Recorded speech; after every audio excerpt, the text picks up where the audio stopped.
So we're going to get to that. So my name is Colten Jackson, and this project is Electric Waste Orchestra, and I'll be upfront about the fact that Orchestra is a optimistic moniker at this point.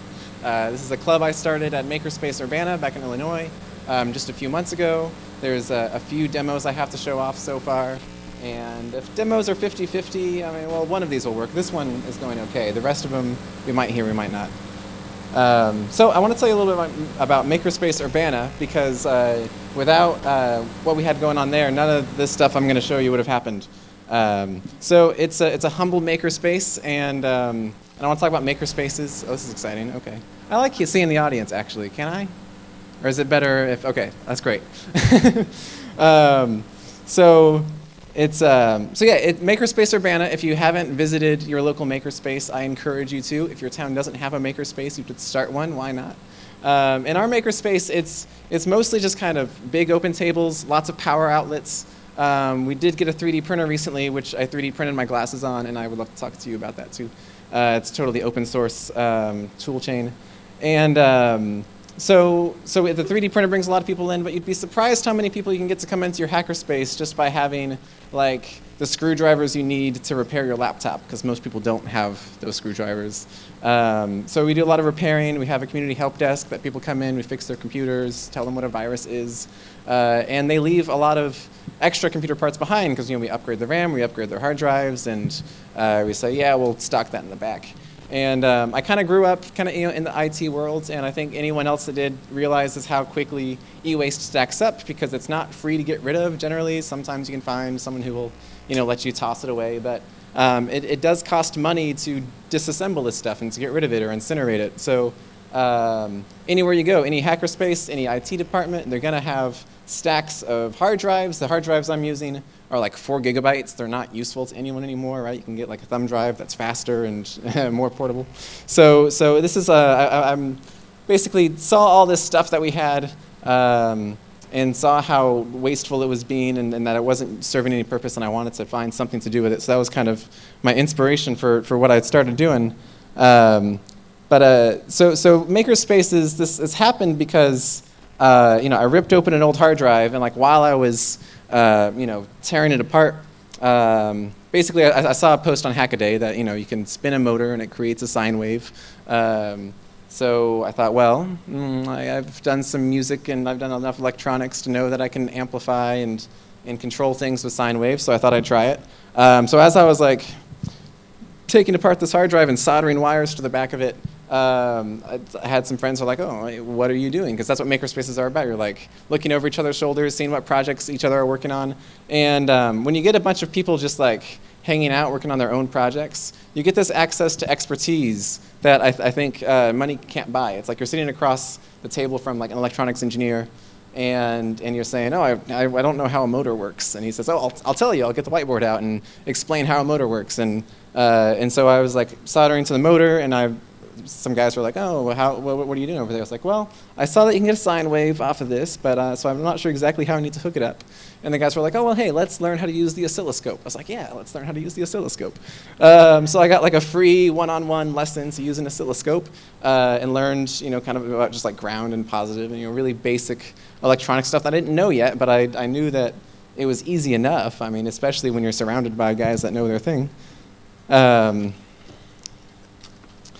So we tried it. We basically had a lot of fun. Just tearing into an old hard drive can be a lot of fun because usually computers are these black boxes that a lot of people are afraid to touch or afraid to take apart because if they break it, they have to call their nephew and be like, oh, so these are like black boxes that are mysteries to a lot of people. Maybe not people here, but it's fun for people to like take things apart when they don't usually get to, and especially if there's like no penalty for breaking it. That's I make it very clear. That's what we're doing here. We're breaking these things so we can do something else with them. So we tear everything out. We rip the reading head out, and it's just a nice silver disc with a couple of contacts on the back that you can solder directly to. We got that going, and we hooked it up to the sine wave, and I wish we had video, but never figured out how to get micro HDMI going. So So you can look up videos. I got some videos on YouTube, Electric Waste Orchestra. But yeah, we hook this up to an oscilloscope, and you spin it, and it's got produces a sine wave. The faster you spin it, the higher frequency the sine wave. And I'll go ahead and start a demo with just this guy. I got a chip that works pretty well. And oh wait, gotta leave my bag down there. Do I got a suitcase sitting over by? Oh, forget it. I can do it. So basically, I did it in software first. Figured out how to control sound with this as an input device. And then figured out an analog amplifier later. And let's see what I can show you to start off. So I'm using this software. I don't know, raise your hand if you've ever heard of Max MSP. Yeah, quite a few. So any of the electronic musicians guys have probably seen what Max MSP can do. So I'm using Pure Data, which a lot of you guys might have also heard about. But it's an open source branch. Or I don't know if that's the right term, but the guy that did all the math in the back end for Max MSP went off and started his own project. It's all open source, and it works pretty well. And it interfaces with Arduinos.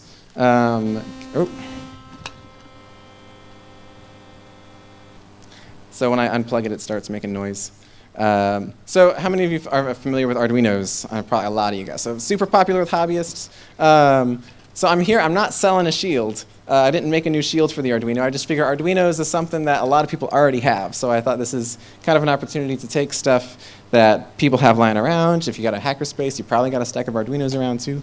Then we got free software. So I wanted to make this a really cheap tool chain so anyone that has these parts can start playing around with it. So with the hard drive motor, it's as simple as hooking up one to the analog input. So the Arduinos have the analog inputs, which if you've ever used a voltmeter or an oscilloscope, it's essentially it's an analog to digital converter, and any amount of electricity between 0 and 5 volts gets converted to a digital number. You know, it's 10-bit precision, so it's anyways, anywhere between 0 and 5 volts gets converted to a number between 0 and 1. And you can pass that on to the synthesis software. The Pure Data software has a Arduino library. You can pass that information on. So you can hook up one of the wires to analog in. And it has 6 of those channels. So I'll get to the guitar. It's 6 channels, leads to 6 hard drives, which leads kind of to a guitar way to play it. So one's a ground and one's an analog 0 gives you the ability, get this thing out of the way.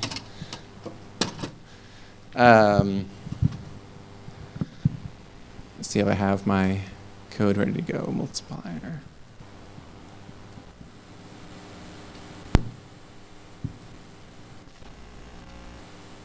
Reset.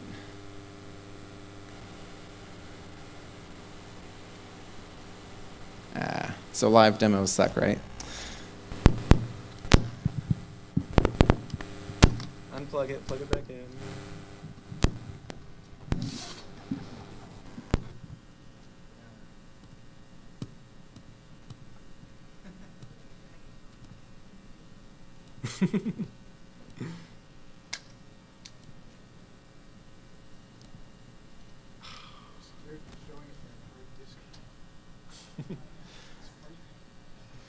Let me just, this thing was working, let me just get back to that. It's the same thing, right? Yeah, I was just trying to start, this is the first thing that I figured out, is just, okay, one hard drive, analog input, I can make it spin. And so with Pure Data, it's, you get that number as just an input. It comes in serially, and you can send it to whatever function you want. So there's an oscillation function that takes frequency as an argument. So you can, and this comes in as a number between 0 and 1, like I said. So you can just multiply that input until it's in a range of frequencies that you want, and start spinning it up and getting really crazy noises. But I wrote some code. It's all up on GitHub. Like I said, this is trying to get other people into it, and so it's all open source, using open source software. And so the code I wrote basically acts as kind of a capacitor resistor circuit, so it smooths the signal out. It comes in as a sine wave, but since this particular ADC only reads positive voltage, it gets just the top end of the sine wave, so it's like chop, chop, chop, chop, chop. And it's also sampling it a certain number of times per second, so it's grabbing different parts of the sine wave. So really, it's just kind of voltage spikes that I read off the hard drive, and it's like a couple hundred millivolts, a small amount of electricity. But I can bring that into my code and basically have code that the faster you spin it, the longer you spin it, the louder the volume goes up. But as soon as you stop the disk, the volume drops back to 0.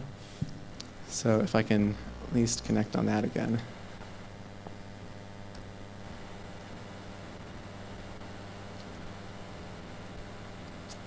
File not found. It's not a file. Ah. Yes. Things are happening.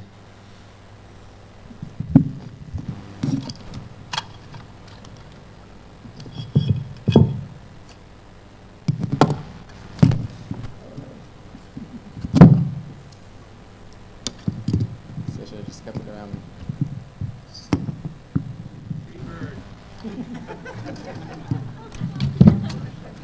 So I'm surprised you didn't say like Mr. Blue Sky, because it is a play off Electric Light Orchestra, and I wish I could play covers for you.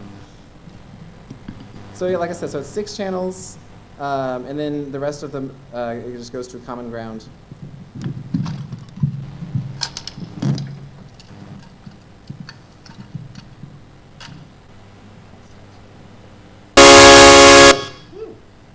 So that's what noise sounds like.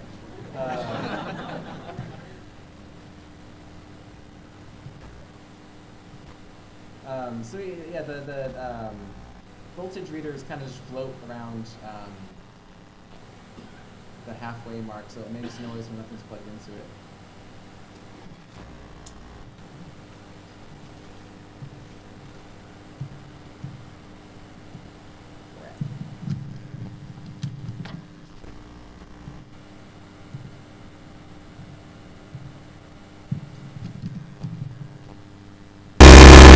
Wow, that's exciting. Let's see what else I was going to say about this while it's playing with me.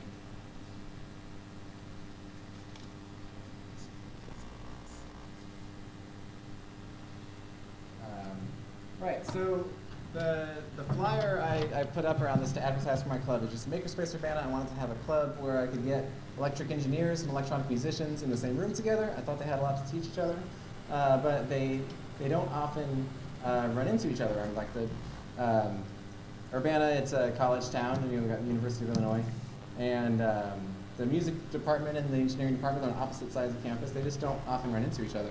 Sorry, yeah. So electronic musicians and electronic engineers don't usually run into each other, but I think they had a lot to teach each other, and I had been learning from them just hanging out at Makerspace, so I wanted to get them in the same room. So I whipped up a flyer, put a picture of the oscilloscope on it, and said, electronic engineers, electronic musicians, come in and we'll learn from each other. We'll futz with this stuff. We'll learn some code. We'll learn some electronics. And yeah, at first I thought I was just going to get I just invited engineers and musicians, but I got some guidance from a friend that I'm not a musician or an engineer, so I should invite people that are like me, just people that are interested in learning about electronics and music. So that's when it kind of got this identity of being not just a clubhouse for engineers and musicians, but also an educational opportunity where people could come in and learn how to solder, just simple soldering wires to the back of the hard drive.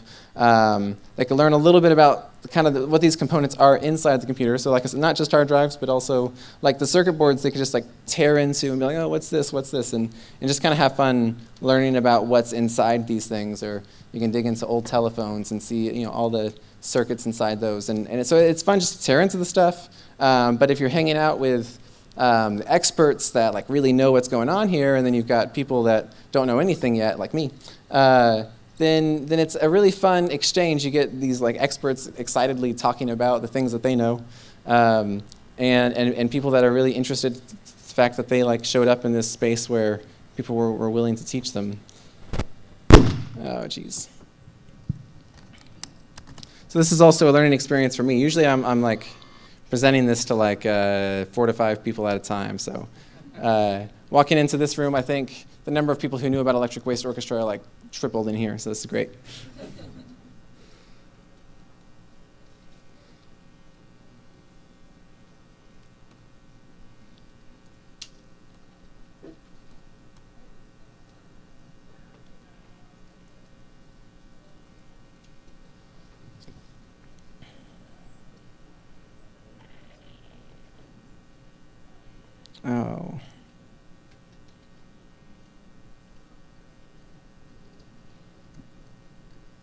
So the firmware on the Arduinos, it's actually just one of the examples. It's called Fermata, and one of the examples is just Fermata analog simple. It just passes along all the analog electronic information, and it doesn't look like it's loaded on the Arduino now. That's weird.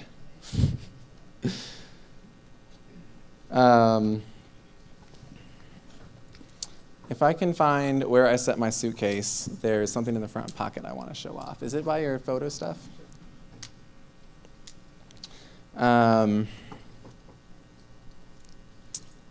Examples.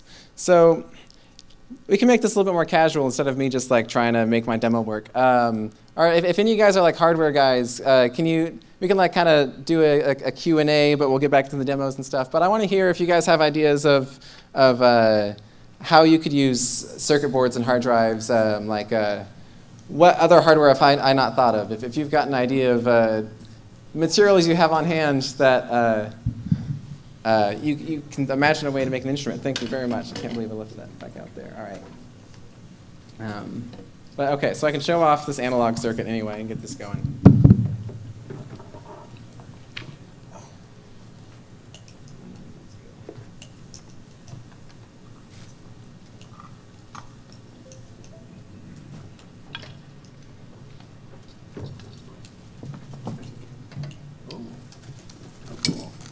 I'll be going here.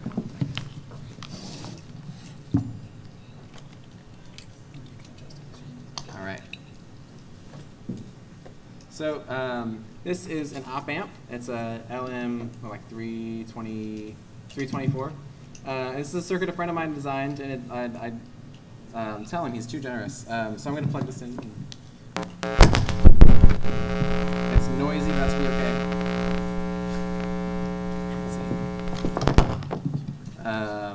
So this just hooks up to the hard drive. So this is something I came up with after playing with the software. A friend of mine's like, well, you can just hook up an op amp to it and amplify the signal and see how it sounds. And this is actually a pretty good instrument now.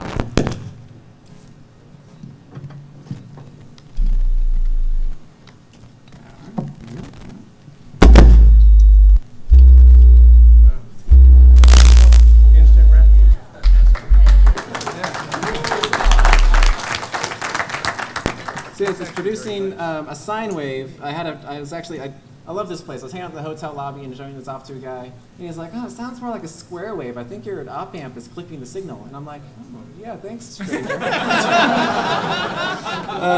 So this place is awesome. But yeah, so it is producing kind of more of a square wave sound, but it is just the signal just amplified. There's no programming going on here. And it's actually, once you can kind of get a little bit of a feel for it,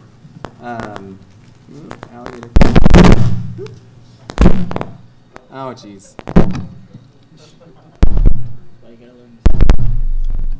You can kind of get a feel for like how quickly you spin it and start playing kind of like.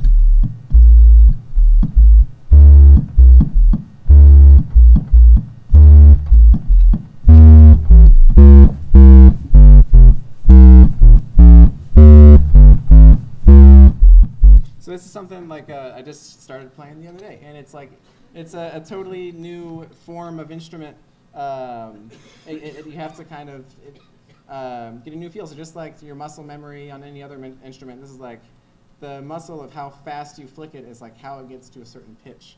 So that's like it's a new style. I mean, it's something to work on, and you can actually start playing music with it potentially if you're dedicated to it.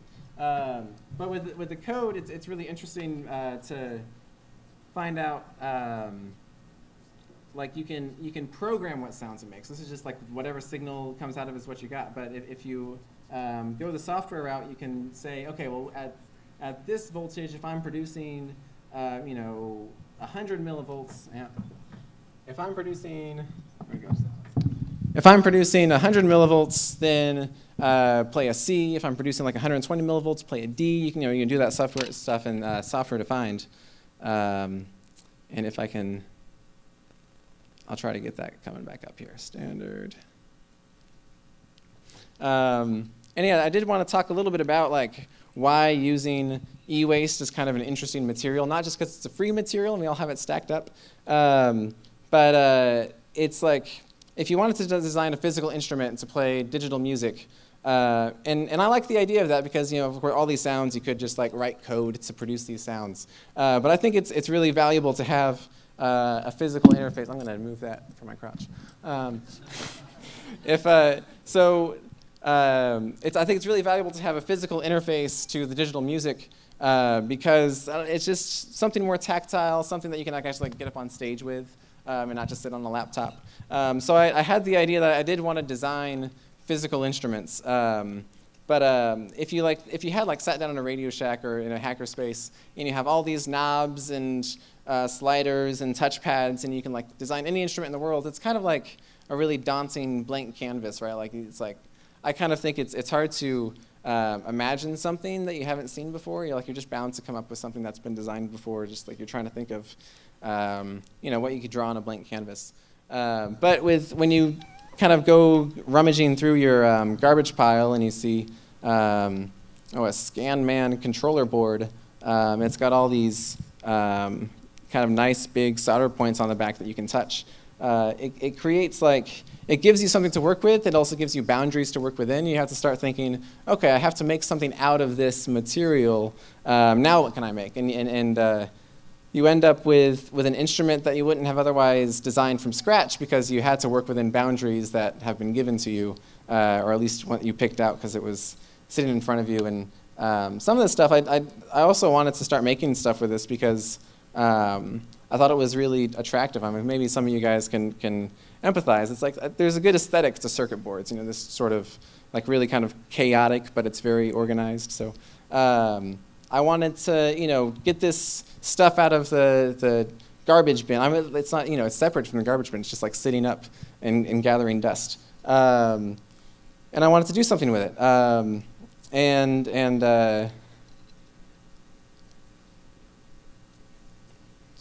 So I went over all this. So with musical instruments, it's kind of a fun thing that you can get people together on, and people that wouldn't otherwise have come in for a soldering lesson or to learn programming. It's like, oh, I'll try to build a musical instrument. I'll see what it looks like.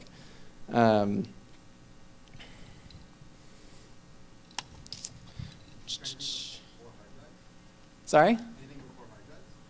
I think hard drive was the first thing because basically I had been futzing around with Arduino. I knew that it had the analog converter, and I had seen this software that could use the analog. So the hard drive was the first thing that I saw, okay, I can make a signal with this, and I can control something with that signal.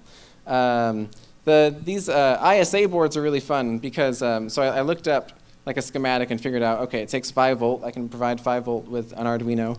And as the power goes through all this, when you touch the kind of cross circuits, short circuits with your fingers, your fingers conduct enough electricity to screw stuff up. So you can short circuits and change the voltage that's coming out of all these data pins. So it communicates with the computer, through these data pins by shifting the voltage up and down really rapidly. But actually, especially with this really old stuff, one of these pins just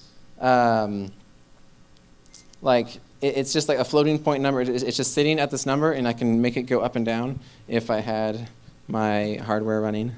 Done uploading. Oh. Okay, I'm going to unplug it. You're out?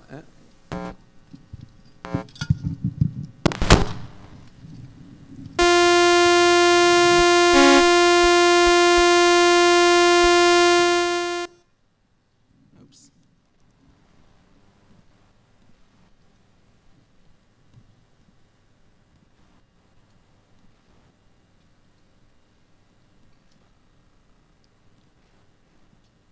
Almost there.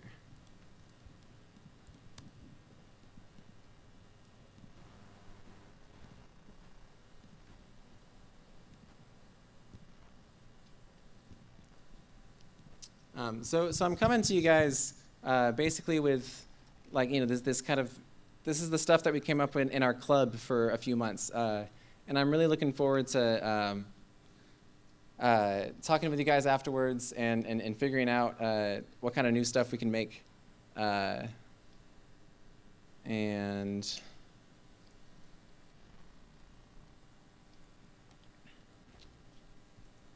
I'm glad that I get this chance to show it off.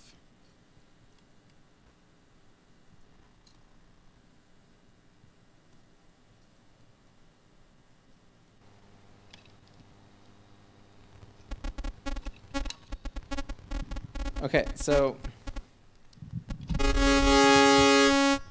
I'll go over like how this is coded. It'll give you an idea of like what's possible with this software. So essentially, it's 6 oscillators that each have a frequency set to them. And the volume of that oscillation is set to 0 until you spin the hard drive associated with that oscillator. So I think in this version, oh, that's noise. Okay, so it's, okay.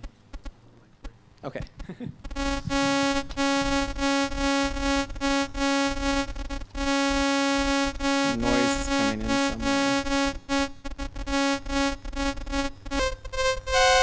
Okay, so it should be quiet right now, but it's wired funny. There's extra noise happening.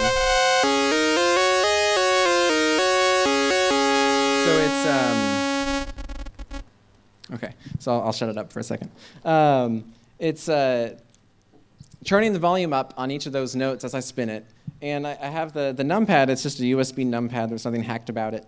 But there's a function in Pure Data where you can make things change as a response to keystrokes. So when I hit the number 1, it sets notes to all, and it can use MIDI numbers. So you can set in MIDI values like 70, 74, 76, and set what note each hard drive is going to control. And then as I go up the numbers on the numpad, it can kind of go up the scales in whatever scale you want it to. I think I tried to do a C major scale. I think one of them, the notes is wrong, but yeah. So you can program it any way you want, and when you're, I don't know, it's really neat to sit down with people who don't know music and show them that this is a way that they can start playing music. You don't need to get like muscle memory around your piano. You can just like program the code to respond to whatever interface you have going. So it's, yeah, I think you guys get the idea, but.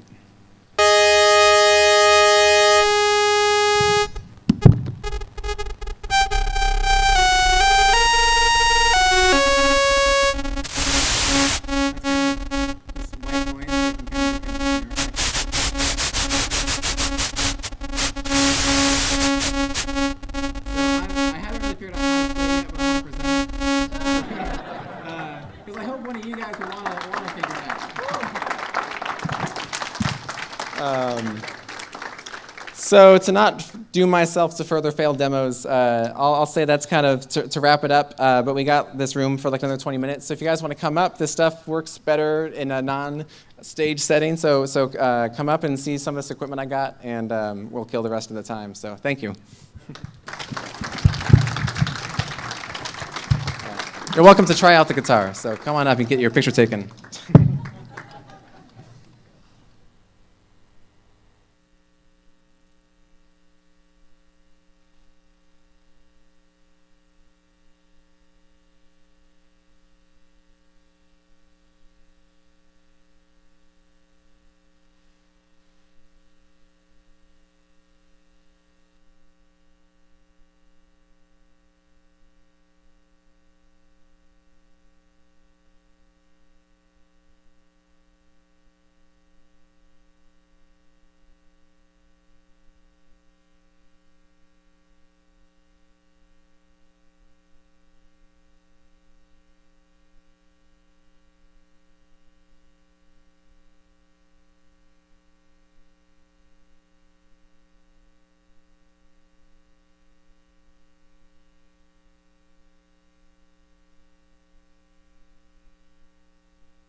Hello. Here I am. Okay, good evening, Hope. From this strange position, it is my pleasure to introduce the next presentation. But before I do that, just a couple of announcements. First of all, you all look really weird from this angle. Second of all, just a reminder that the concert is going on tonight at 10 p.m. by the escalator that leads up to the mezzanine on the first floor. If you were there last night, you know how insane and wonderful it was. If you weren't there last night, this is your chance to make up for that dreadful, dreadful state of affairs. So tonight at 10 p.m., check that out. A couple other things going on. As you know, the talks are all pushed forward an hour, but I'll mention it anyway. All the talks are pushed forward an hour. And due to stuff running over earlier today. Also, as a result, also the how to install Linux on your time machine talk has been postponed to 3 p.m. yesterday, but it's going to have been wonderful.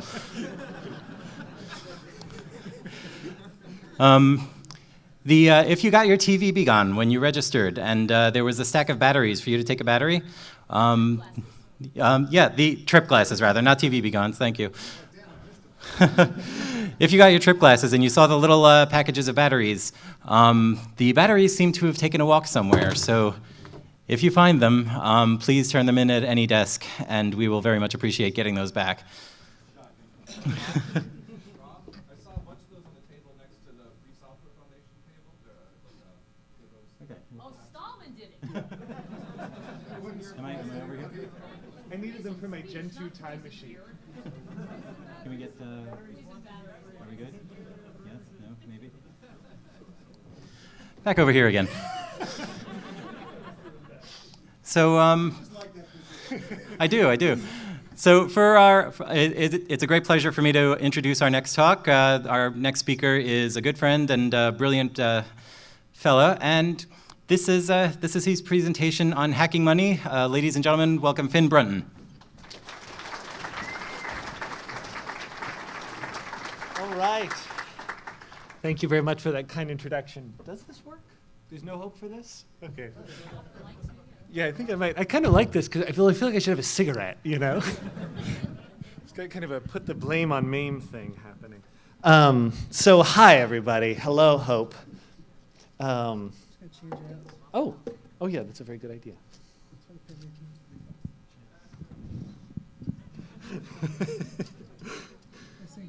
I need to whistle the Mission Impossible theme song. I just need a cape, actually. This is the miracle worker who totally figured out how to fix the bizarre projection problem we were having in seconds. Turn it on and off again? Yeah.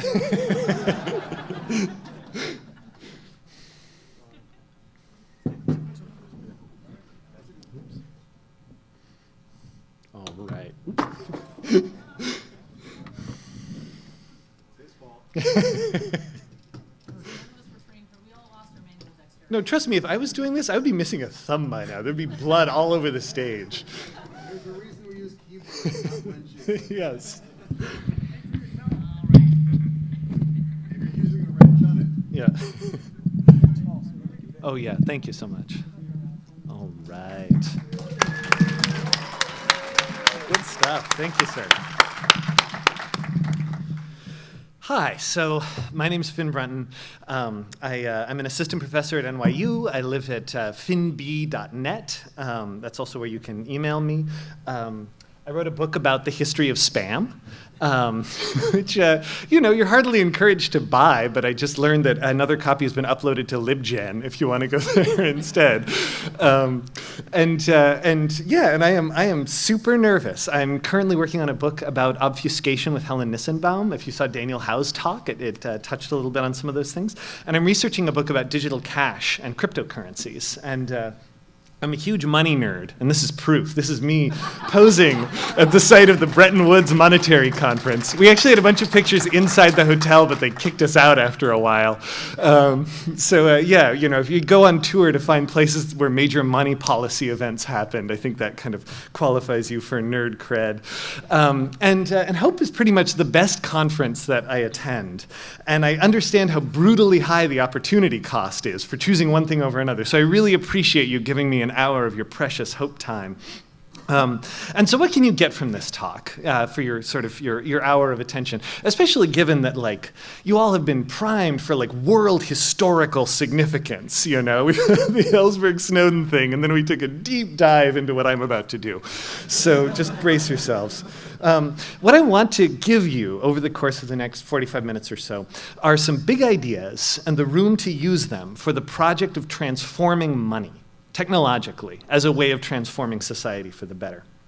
And my sort of bona fides for that is that I'm actually mostly a historian. I work on the history of science, technology, especially things like digital computation, which is part of why I love being here, because this place is a living tradition. This is a place that goes straight back to the dawn of what we can think of as kind of the 20th century radical use of technologies, which is so it's very exciting to be here and talk about the future.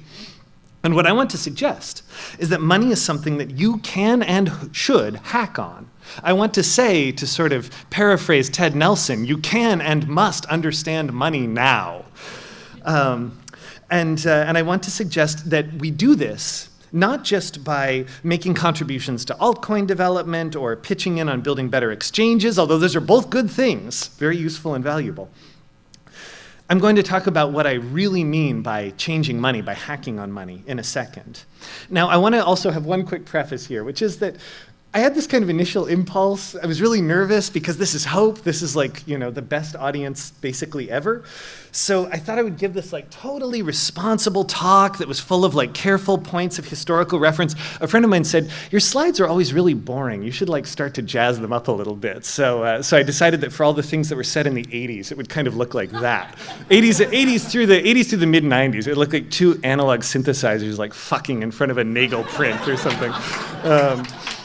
I just love that nice gradient. Anyway, I was going to give this really responsible talk that was going to kind of like build on historical precedent and talk about R&D and cash cards and electronic purses in the 1990s. You're welcome to come up and talk to me about that afterwards if you'd like. It's an amazing area of history. It's incredibly understudied.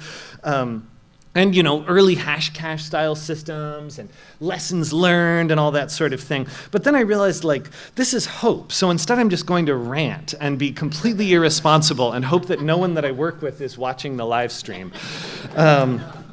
And part of what I would like to do is forecast some future stuff a little bit. And obviously, telling the truth and telling the future are very different things. So I'm going to tell you a story about a place that I think the future can go, about a way that I think we can fork history in a positive direction with the kinds of technologies that we have available. So let's start this off with a very big bet. I bet that the next century plus is going to have a recurring theme, and that recurring theme is going to be infrastructural struggles for autonomy. Infrastructural. These events will have profound consequences, but they will play out at levels well below the visibility of a war or an insurgency or an election. They will be contested and fought in the kind of domains that you think of when you think of, I'm going to move this so I'm not constantly wandering away from the damn microphone. There we go. Okay, very nice, yeah. When I'm up here and nervous, I didn't realize that it kind of sounded like a really bad cell phone call, you know, quieter, louder. So infrastructural struggles for autonomy. Infrastructural. This means these struggles are going to be played out in the places that you think when you think of phrases, words like standards, architectures, gateway, spectrum, interoperation, airspace, routes, borders, protocols, logistics, regulations, chips, licensing, algorithm, identification and authentication, property, things like that. And they will be struggles. These will play out anywhere on the spectrum between disputes and war. The world will always be stricken, thank you, Getty Images, looping, GIF, which I didn't pay for. And yes, I pronounce it GIF, fucking come at me, I don't care. These struggles will play out anywhere in the spectrum between disputes and war, because the world will always be stricken with thugs, bullies, and tyrants, and the quislings, enforcers, and functionaries who do their bidding.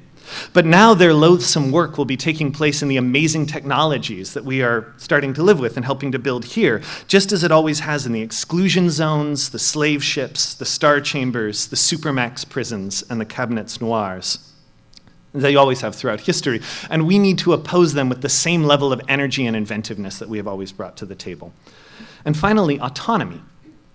These struggles will be over many domains, but I believe that likely an encompassing concern will be autonomy, self-governance, horizontality, decentralized and distributed systems, processes, and people, things that can be disarticulated from one of the handful of major global historical dynamics of the last 3.5 centuries, which is the steady, escalating ratchet of consolidation and centralized control.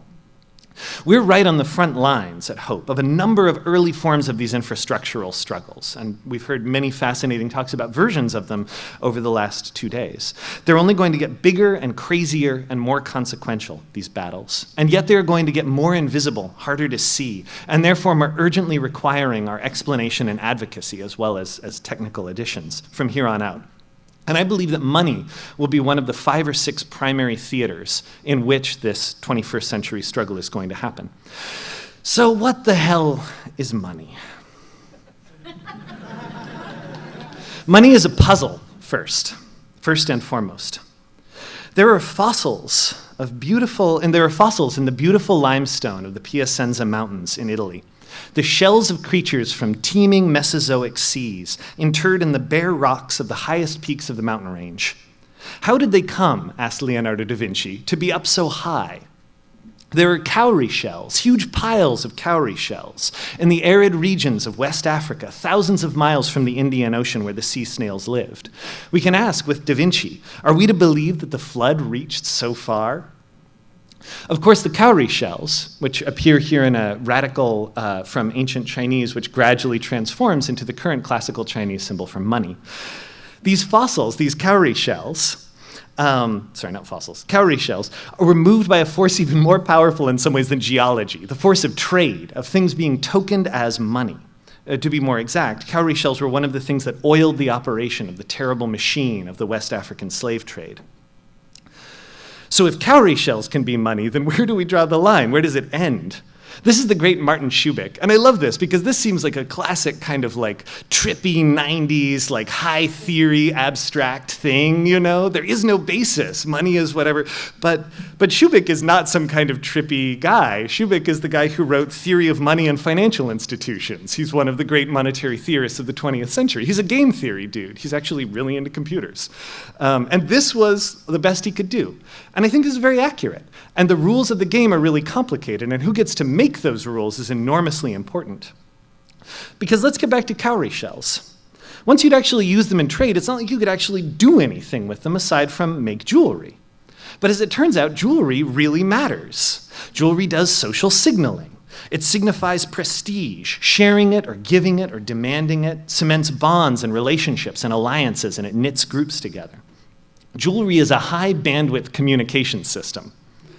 And maybe we can think of cowrie shell jewelry as being kind of like a terrific Google query ranking. I mean, modulo all the various problems with Google query rankings. But when you Google something, the first thing that comes up, that's a powerful symbol. That's who comes first. That's what really matters. That's the most important thing for the vast majority of people who only look at the first 3 results.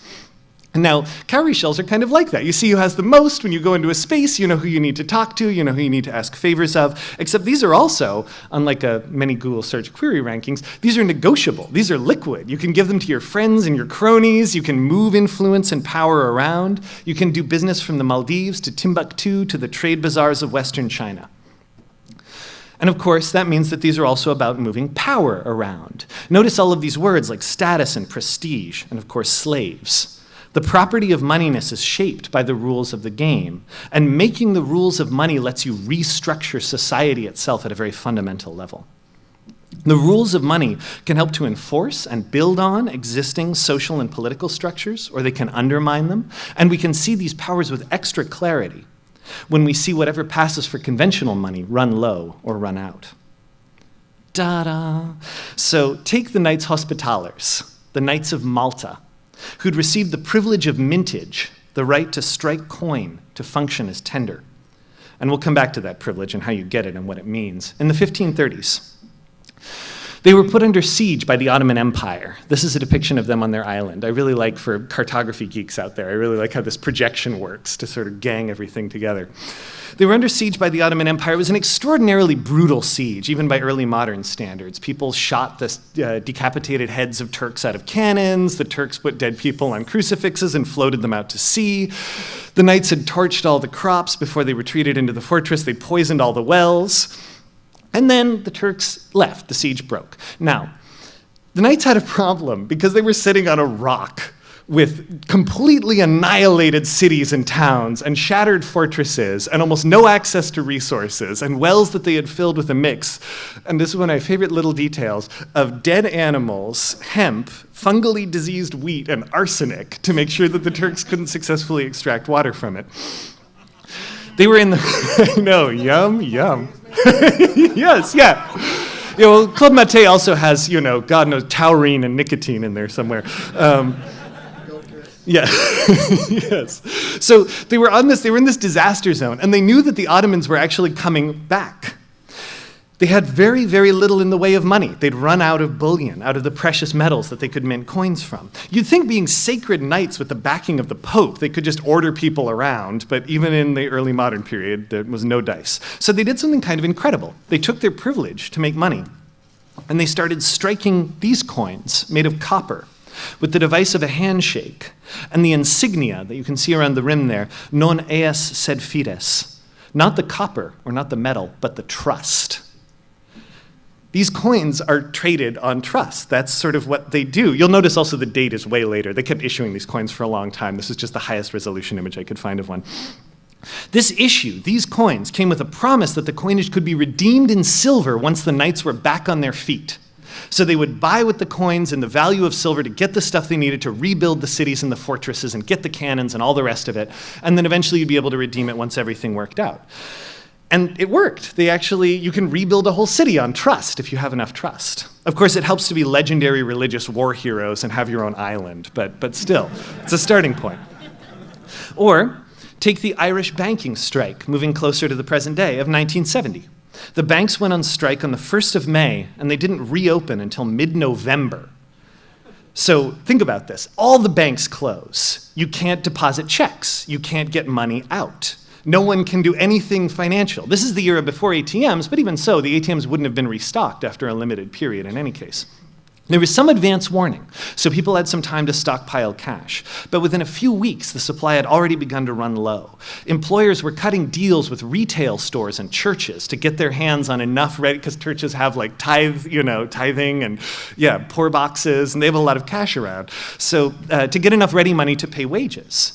And as I'm sure you know, things shortly afterwards collapsed into lawlessness with roving gangs of new wave cannibals and post-apocalyptic thunderdomes.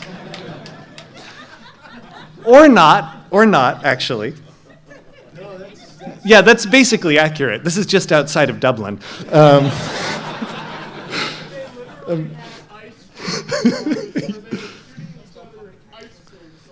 Admittedly, but bearing in mind the money issue, because instead, people started using their checkbooks. They'd write checks for what they needed, and within smaller communities, the checks themselves started to become a kind of negotiable paper backed by the social graph. Individuals, families, and businesses all kept their own ledgers. These are the checks I'm holding from others, so that's kind of roughly what I have to work with, and these are the checks I have out to everyone else.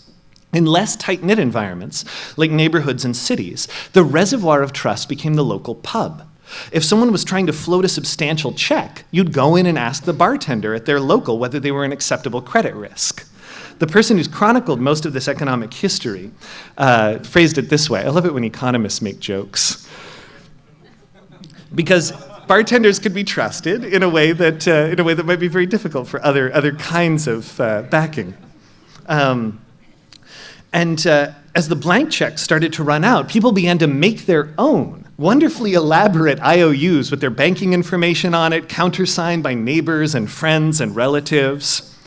The strike did eventually end, of course, and it took the banks months to reconcile the intricate layers of transactions, because you couldn't just go through all the checks in one person's hands, because then they were leaning on other people's checks. There was this whole house of cards. Person A had issued against person B, who issued against person C, but nonetheless, there was astonishingly little fraud, like shockingly little, much less than you would expect. Of course, this wasn't a blissful utopia of mutual aid and social credit. As you can imagine, if you had any need for imports or foreign exchange, you were pretty well screwed. And of course, all this did lean on the fact that the banks would, in fact, eventually reopen. But to an astonishing degree, this system of moving social credit around worked. Indeed, the economy actually grew a bit. So to oversimplify, within a few months, you were drawing assets that weren't backed by government-issued notes, but by the social resiliency and internal trust of a tight-knit community of which you were a part. A reputation economy, essentially. So we have tons of examples of things like this and related systems that you can buy into because they work for you and you believe in them. Money is a form of allegiance, and this is where we're going to start circling back to cryptocurrencies. So what do you have an allegiance to? Well, maybe it's the local economy of the colonies, and eventually the notes issued by the revolutionary government of the United States. These were printed by Benjamin Franklin. I love his little, if you see over there on the note on your right, the counterfeit is death in the kick-ass metal Gothic font there.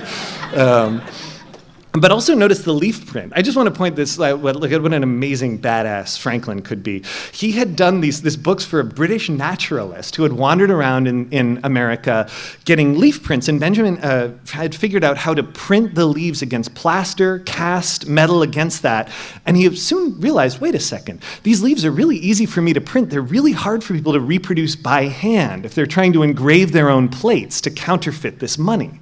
He had discovered something like the PNP problem of stuff. He had found a way of using something that was easy to verify but very hard to fake.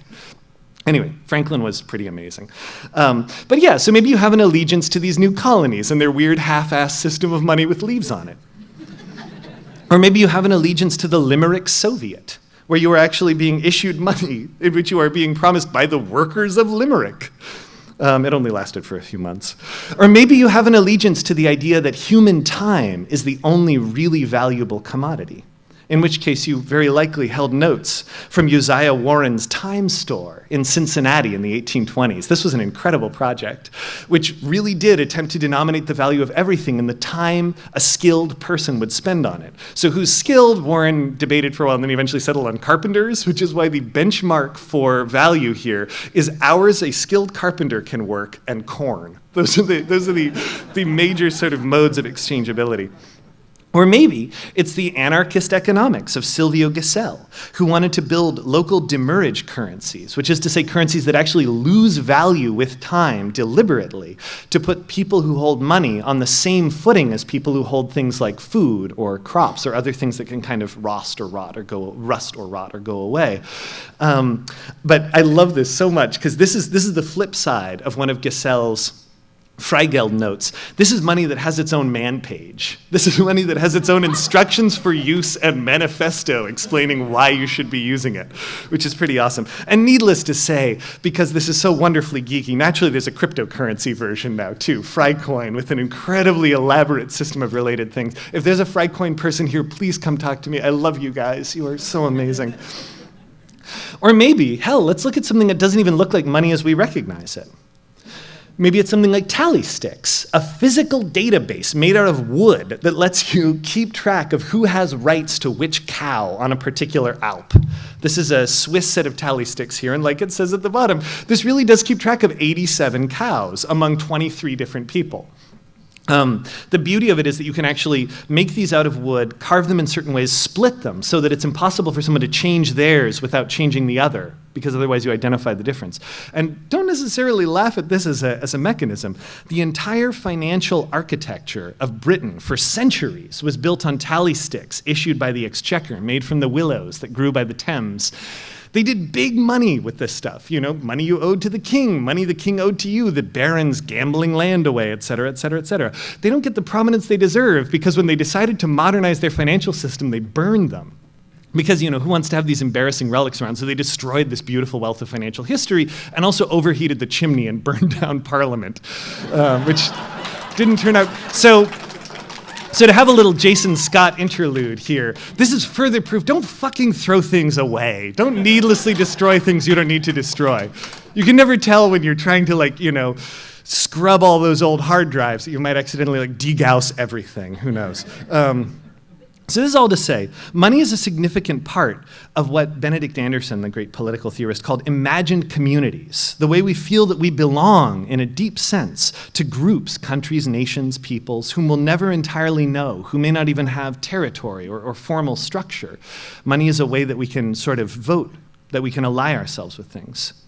But of course, we all do this. We all show which allegiances we have. Everyone in this room has probably done multiple transactions in United States Federal Reserve notes today. And those are based on trust, too. Both that we trust that the notes we're accepting and passing aren't counterfeit, and in a deeper sense, that the Federal Reserve will not print too much money at once, and thereby render what we hold valuable, or not less valuable, or even worthless.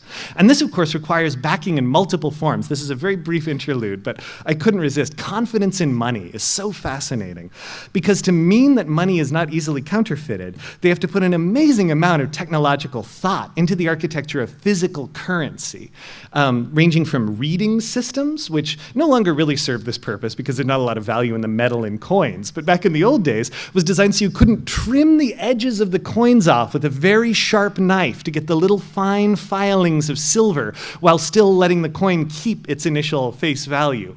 So yeah, they had to widely implement this so they could really see when you were starting to scrape stuff away. Isaac Newton had people drawn and quartered for doing things like this. This used to be a way more barbaric field than it is now. The sheer amount of technology that goes into securing a single note is an absolutely extraordinary thing. And forget about like the thermoreactive inks and the security threads and all the rest of it. Let's talk about one of my personal favorite things, which I bet a number of you are familiar with because this is hope, which is when you look at a US 20, notice the little yellow 20s that are scattered around in a cloud on one corner of the bill, and then notice the O's in that cloud, which fall into an arrangement called the Urian constellation, which is the subject of a collective agreement among quite a lot of different currency issuing countries and central banks and mints, and also the people who work on the firmware for color photocopy machines. That something that has the Urian constellation in it will not let itself be scanned or photocopied. It will not generate a page as a result of that. It is identifiable. You should look into the patents for this because the patents are fascinating. They're very thoughtful. And this is kind of a real world version of the William Gibson sci-fi idea of the ugliest t-shirt in the world, the t-shirt that exempts whoever is wearing it from being able to be digitally captured.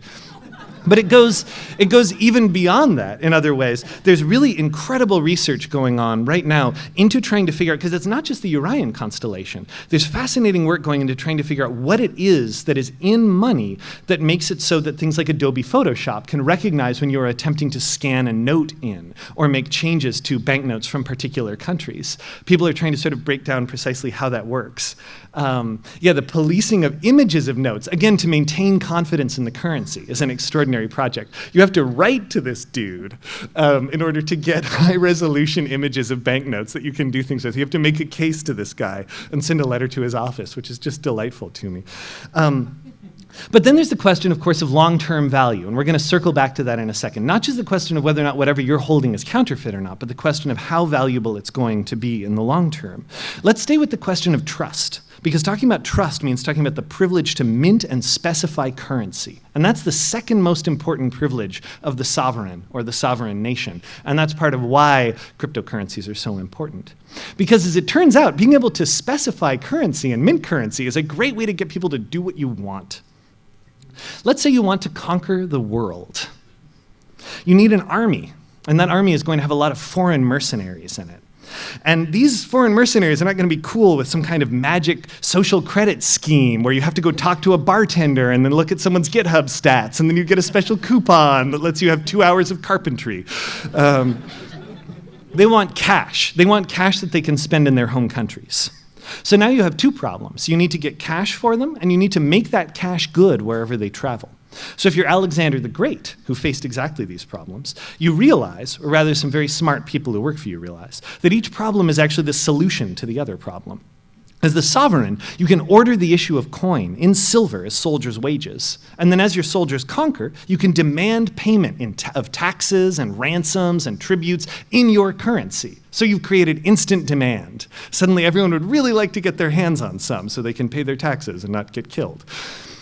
And of course, war is also a terrific source of slaves, which is what you need to work the silver mines in Macedonia and Thrace, and booty, like the hordes of bullion from the Persians. So soon you've got this insane proto-military industrial complex going, where the demand for soldiers' pay stokes the fires of a Moloch of enslaved miners and the expansion of the imperial tax base. It turns out to be like drinking seawater. The more you have, the more you need. Now, the thing is, as monstrous as this plan is, it can actually kind of work okay, but let's say it doesn't. Some battles fall through, the sun is in your eyes, you know, who gives a shit? Something goes wrong with your amazing plan, and you kind of need to make a lot more money. Ancient Rome is where we get the term money. Ancient Rome is actually where we get the term money from the Temple of Juno Moneta, which was the point of issue of the denarius. And it was probably one of the most densely populated cities in the world, to this day, in parts, little districts of it. Think of Lagos or Mumbai. And it was a near total consumption and service economy city, with a metropolitan culture obsessed with the trappings of lifestyle, with elite goods and sumptuary excess. And it had a restive population, which was not afraid of the occasional riot. So when things get a little rough, you kind of can pad out the trouble if you're in charge of making the currency by adding some extra copper to the bullion. You need to pay more troops and keep the flows of grain moving into the capital, so then you add some more. And slowly over time, the money becomes less and less valuable in trade. All kinds of problems begin to appear. And this problem, this crisis, is massively increased by the transition to heavily leveraged paper money. That's Gutenberg freaking out from a cartoon in 1921 as huge amounts of money pour out of a printing press. If you're facing a crisis or a brutal trade deficit, or you want to fund yet another fucking war, you can always just open the spigot and print more money. A little inflation can be a very good thing, encouraging investment, and too much of it can be a catastrophe. And even though this happens all the time, Venezuela, Zimbabwe, Poland, Brazil, Taiwan, you name it, it still very rarely gets discussed as the constant reality that it actually is. And it's really almost overwhelmingly shocking. I've spent a lot of time reading about the Weimar hyperinflation, which is sort of the touchstone for this in many ways. And it's astonishing the degree to which it turns the world upside down. Being a responsible person, being a person who carefully accumulates savings and puts away money for your future or your children's future, who gets a pension from a lifetime of hard work, is actually an enormous failing on your part. You're immediately penalized, you're wiped out. But as it turns out, being a debt-ridden compulsive gambler, you're good, you know? You're actually set in a hyperinflation state. Because the money becoming rapidly more worthless means your debts are suddenly much smaller than they were. You can gamble a lot more. Everyone starts gambling. It makes people crazy. It damages people to go through that experience of suddenly having all of your weaknesses exposed and having to be paid every single day at lunchtime so you can sprint out and buy groceries before the prices go up by mid-afternoon. So, on that extremely grim note, let's start to kind of shift towards people who are beginning to think about what to do about this. This is just a beautiful image of Notgeld, which was money that was issued by everyone other than the state during the hyperinflation period. So you could at least transact in cash that was issued by like your church or your town or your friends, which actually, again, worked pretty well. There are people who take the possibility of hyperinflation as the inevitable tendency of the state that they must prepare for now by stockpiling things like water filters and heirloom seeds and ammunition and silver, and by building, I hope that was for heirloom seeds and not necessarily the ammo part, but we're going to talk about ammo a little bit too. But because I wanted to go in the world where the people were who were really trying to live this concept of alternative currency systems, who are really trying to actually apply it. So I've been doing a lot of travel, and I just wanted to briefly mention seeing a lot of this in practice, most recently in New Hampshire a couple weeks ago, among the utilikilts. And nothing against utilikilts, they're so awesome, but there was just something about like that image of like a guy with a utilikilt and he's like vaping and he's got a giant braided beard and he's wearing like a Debian t-shirt, and it was like, this is kind of like hope, you know, actually. Except that he also has like an assault rifle, but yeah, this was hanging out with radical libertarians and anarcho-capitalists and stuff. And what was really fascinating, and I'm happy to discuss this more, I learned a lot of bacon-related recipes. What was fascinating about this was to see precisely how this adoption was playing out in ways that I think have useful things to tell us about the near future. People very rarely transacted in one thing. They transacted in baskets of different things. You can see the spread of different cryptocurrencies here, as well as US dollars, silver, and hugs. But they still denominated everything in dollars, which is interesting. It's almost like historically, for centuries, Europe denominated almost all transactions in a kind of imaginary money, pounds, shillings, and pence, which people used to sort of set terms by which they could trade, even though they might be using completely different coins and completely different sets of things for their exchange. But yeah, you could see all this in practice. Publishers paid their authors in Bitcoin or Dogecoin or Litecoin or whatever. People paid Afghani bloggers. It was fantastic. And yeah, it was enormously interesting to see the kind of constant exchange projects that were taking place, and I'm not sure if you can read this on this slide, but the attempts to explain to people who are like anarcho-primitivists, you know, who like lived like hobbits in the depths of the woods and, you know, made their own like biltong, to try to explain to them that you have to include a few satoshis as a miner's fee because otherwise your transaction won't go through and be added to the blockchain. And of course, they were also obsessed with precious metals. But you can see that there's a whole dialogue that's starting to take place here. The hemp pretzels were really disgusting. It broke my heart. You wanted to love them because they were making them themselves. It was very innovative, but they were so gross. But you can see how there's actually kind of a whole dialogue happening here, a really fruitful dialogue, a dialogue I think we could be having within the hacker community about what it is that makes money valuable, about the kinds of value that money can provide. And I just have to mention the moment when a blogger and cryptocurrency activist, I kept asking people, like, a lot of the tools that make up Bitcoin have actually been around for a while in different forms. Why did it really click now? And she grabbed my arm and said, because the earth is fertile with unrest, which is a pretty kick-ass sort of, you know, thing to hear. And what unified all these different people, the people who are making bacon pancakes, the people who are only taking silver quarters from pre a certain period, et cetera, and this is where we move towards the future, is that they were starting to develop new and nuanced models of community, collaboration, and trust. Hacking money, this is getting back to the central point, what it's based on, how it's issued, and how it moves around is, again, this is an opportunity to hack the social architecture itself. Because what backs money is one of the fundamental statements of value that a society can make. Is it human time? Is it the God-given right of the sovereign to rule? Is it post-war American military might? Or is it cryptography, mathematics, the shallowness of bugs given enough eyes? Science fiction is a wonderful source of thought experiments for this. Ian Banks, and how could I not include this as a slide with my topic this time around? Ian Banks imagines currencies that are convertible for categories of different things like land, fixed quantities of elements, and computational work, which is an enormously interesting sense of like, yeah, those things are actually really pretty valuable in particular ways. Stable elements, of course. No one's going to give you hafnium for your coins.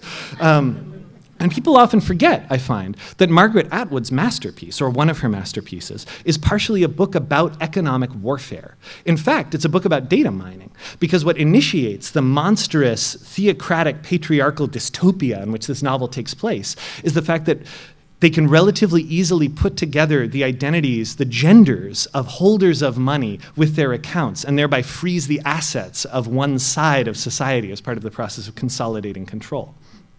But we actually live in a world that has very limited values when it comes to figuring out what backs money, what makes money valuable. And this is another place where we can just crack things wide open. This is the last old-timey thing, I promise.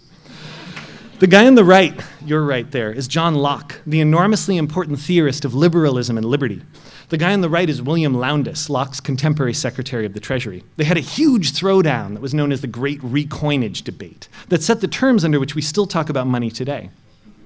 The coin issued by the Bank of England had become hopelessly compromised. It had a lot of inflation, the coins had been clipped and sweated, which meant that people would like shake them up in bags so they'd rub together and rub off enough silver dust that you could like extract from the seams while they would still notionally be good. And a lot of people simply couldn't get ready money at all because the coins had become less valuable than the silver that they contained. So any smart person was just grabbing them right, left, and center, melting them down and selling the bullion out of the country. Everyone knew they had to recoin. The mint had to take the stuff back in and recoin. The question was, should they recoin the coins to their original value in silver, or should they recoin them to reflect their current value? This sounds very abstract, but just bear with me, because we're still stuck with this fucking debate. Lowndes took the latter position. He said, money is credit. The coins are just the physical representation of credit. The pound was in trouble because it's inflated, so let's recoin it to its actual value, which means less silver in the coin, smaller coins, whatever. And then Locke said, well, hell no. Let's recoin the coins up to their original weight. The promise is the promise. These things need to have this much silver in them.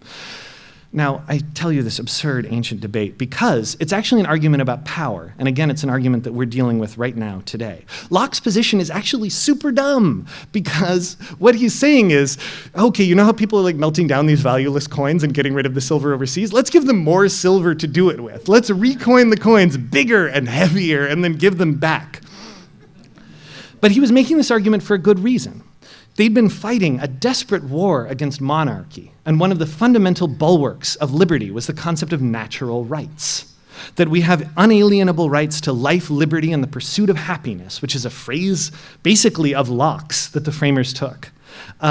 We have those rights because they belong to us, not because they are given to us, but because they come to us naturally. So for Locke, the idea that something as important as money could become the sovereign's choice, that suddenly the king or a significant figure in power could just be like, the money's worth less now, deal. That was a catastrophe. The money had to be valuable in the same way that like a rock is heavy to some given amount of heaviness. And Locke won this argument, and it was a total catastrophe.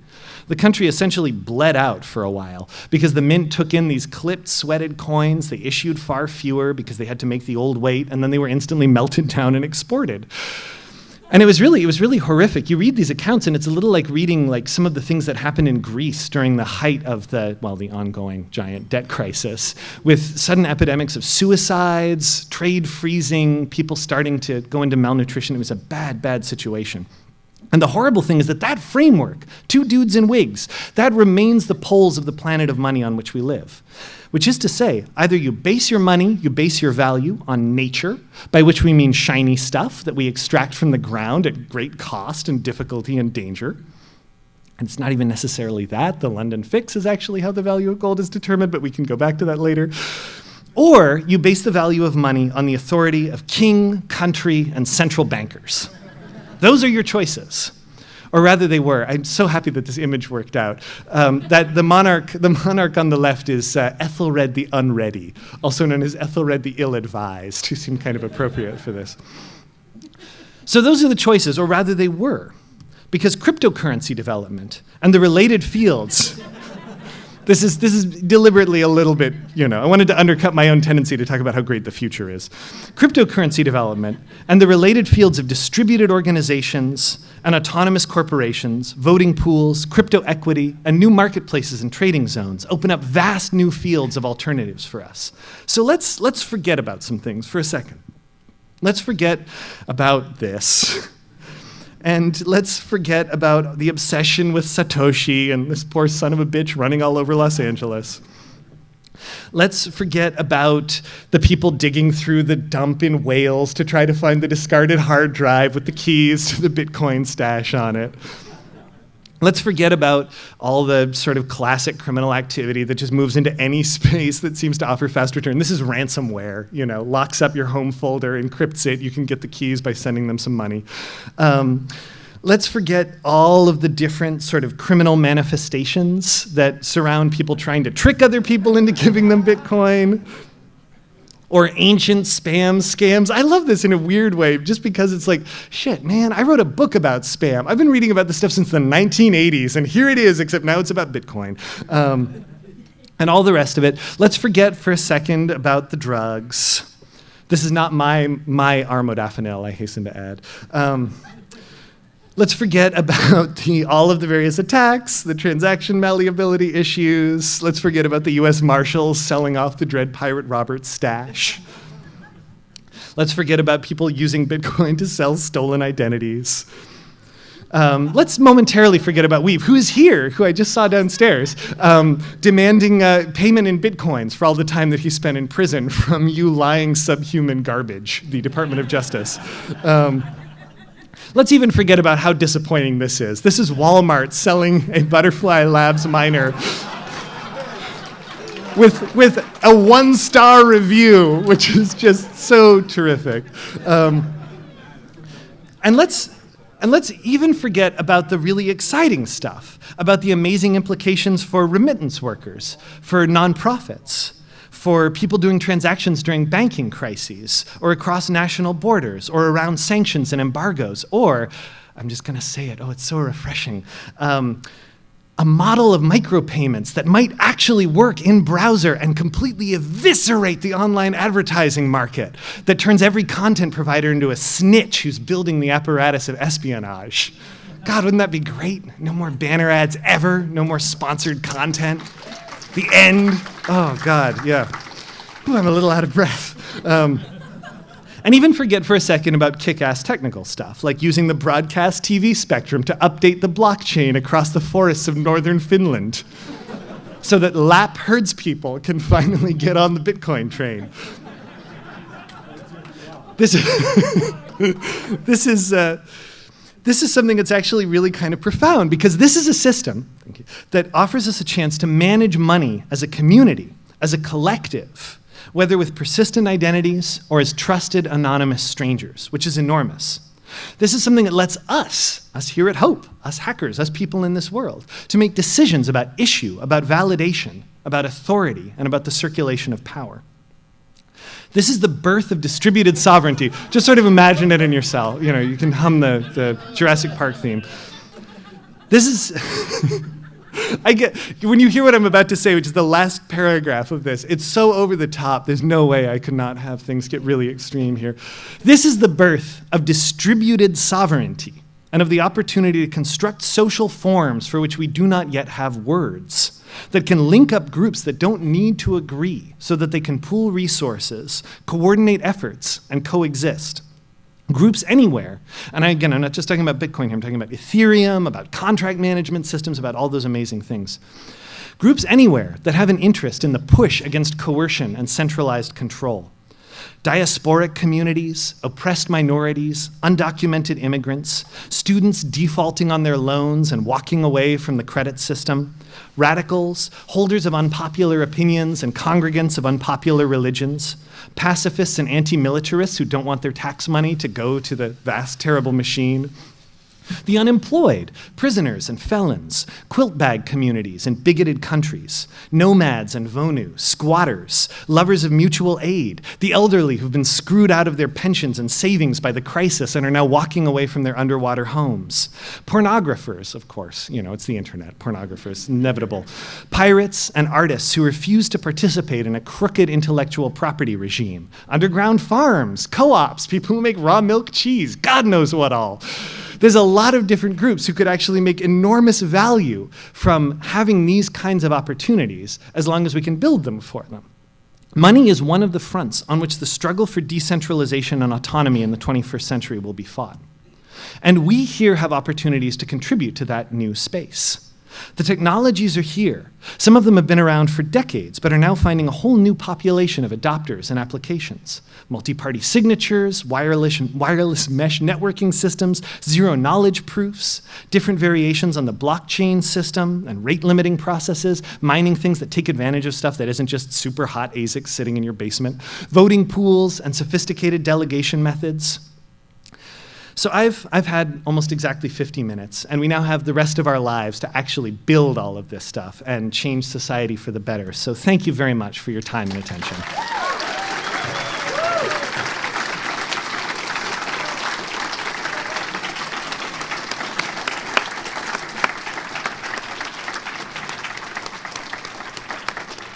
Like I said, I made some ugly-ass slides. So yeah, if we want to have questions, if we want to have a giant like group think get-together, group think is a bad word about this. Not what I meant. Oh, we still got 2 minutes. I came out ahead of time. Can we just turn up the lights and open it to questions? Yeah, I'm happy to rant angrily for a while. Okay, yeah, if people wouldn't mind coming up to the mic there, where I think there's already a little line formed here. The mic is actually not on, unfortunately. Anything yet? Yeah, excellent.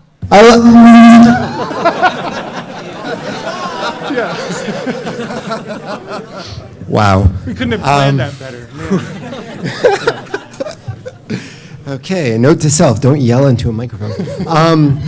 So I want to thank you very much for the great talk. It was incredibly inspirational. I also I want to say I'm working on building a platform right now that allows communities to collectively decide what is valuable and then to generate the currency to pay them for what they believe to be valuable. So if Interesting. people want to pay for a community class, they just generate the currency to pay the community class, and then everyone attends for free. And if the community wants to keep supporting that, they have to accept the currency into their lives in exchange for the things that they can do. Interesting. I mean, plug it, you know?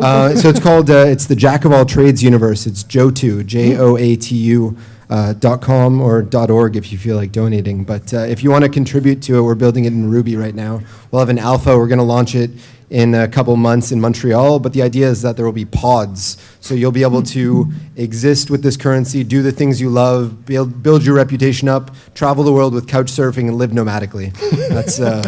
That's what we're pushing Awesome. towards. So thank you so much for doing what you're doing, My too. pleasure. Thank you too. Absolutely. Hi, great talk. I have two questions. One, Emperor Norton from San Francisco. Are you aware? Okay, I thought Yes. you'd be a great addition to your the legacy money stuff. Yeah, Okay. absolutely. Yeah. And two, topical. Like in the past couple of days, there's been a lot of chatter in the Bitcoin community about this state's bit license proposal. Are Yes. you familiar with that? Oh, and God, do you have yes, any? yeah. Whatever your opinion is about that, I'd like to hear it. Well, so again, I'm hoping no one I work with is on the live stream right now because I there's, and I think we're out of time. Yes. Okay. So I apologize. I will be hanging around, drinking tons of caffeine. So, but yeah, very very briefly, there is value in perhaps regulating areas of cryptocurrency that have real social utility. But I think there's also a lot of utility to the stuff that's unregulated, to the stuff that's wild and free and strongly resistant to that, because we need to have open, resistant, problematic sectors of our society, or else we're in real deep trouble. Thank you again very much for your time.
Good evening, Hope.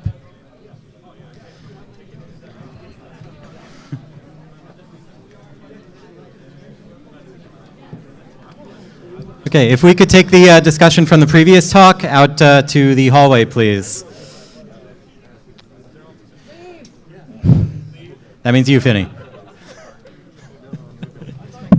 Is there anybody in here that could help me switch this video back there? Maybe somebody's done it before for me. Anybody? Be a big help for the Hope organization.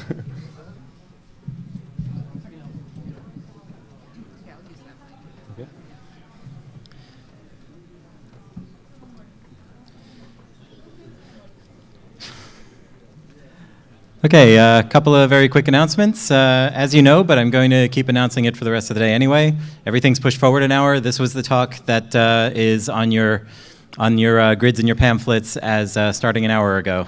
So welcome to an hour ago. Yes, all volunteers will be paid extra for the extra hour. They'll be paid double. Okay, without too much further ado, I just want to announce that if you're into electronic music, we have concerts going on downstairs at 10 o'clock, starting at 10 p.m. tonight.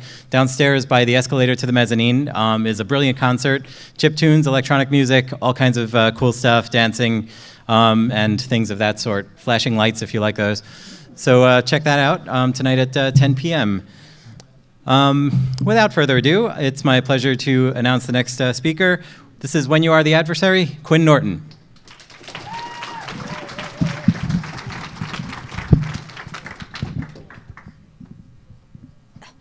Mics are always well above my head. So, over the last year and a half or so, you may have noticed that there's been some attention paid to big adversaries. I can't see my own slides. Yeah, and what I love about this is how much they mirror each other very well. Everybody's like, you cannot speak its name. No, it's not returning. It was crushed by the church committee in the 70s. No, it was overcome by the power of the FISA, but now it has turned the power of the FISA for it. Like, it is very, very Voldemort-ish, our relationship with the NSA right now, especially in this community. But for about the same amount of time, actually longer, because these are really like the amazingly powerful, dangerous, sexy adversaries that all of us kind of in the action hero movie of our minds are up against. But I actually want to go through what actually happens in Harry Potter a little bit, because he doesn't spend most of the time fighting Voldemort. Like, at best, he spends a lot of it fighting his minions, which might be like local law enforcement, bureaucracies, But really, what does he spend most of the time in most of the stories doing? He's fighting like family and his peers and administration and staff and content filtration and of course the IT department.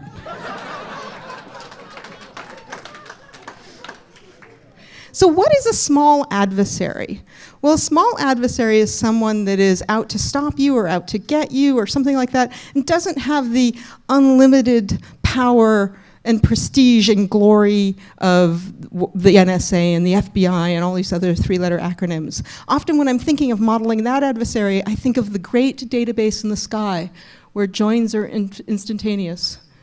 And all that information, whether it's like my transit card and my cell phone data, and all that can be instantly correlated. But the truth is, most adversaries are just jerks. And jerks are part of the meta-adversary environment as well. Because, and I want this to stick in for, everyone knows Nick Burns, right? Like, okay, I can't see you, but raise your hand if you are Nick Burns. I think I see like one or two hands. There's more of you. Face it. But the adversaries are not super powerful. Sometimes they're not that smart, but they are out to get you or out to stop you. And they can be quite dangerous. I did this because I wanted to be gender balanced. But I'm also okay saying most of the creepy people are white, apparently.